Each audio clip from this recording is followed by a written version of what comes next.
Hey guys, how are you? It's me, Sharita Jones, checking in. Wanted to give you an update, guys, on my weight loss journey. I am super excited, guys, that I have lost 2.6 pounds this week, guys. Or I'm just trying to work hard to do all that I can to bring the weight down as fast as I can. As you know, that my goal is to lose 177 pounds and to get down to 140. That's my goal. So I still have more weight to lose, guys. So I was a high of 317.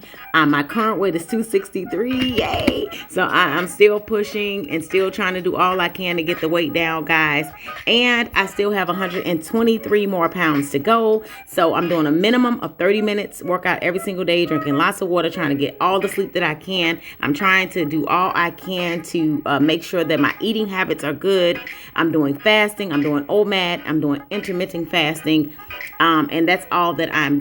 So guys, you too can join me on this journey. What are your weight loss goals, guys? Please join me on this journey. Comment below so we can do this together, so we can cheer each other on. I'm rooting for you guys, and thank you so much for all of your positive comments. Thank you so much for all of your wonderful encouragement. I love you guys. I appreciate you all so very much. Hope you're having a wonderful day.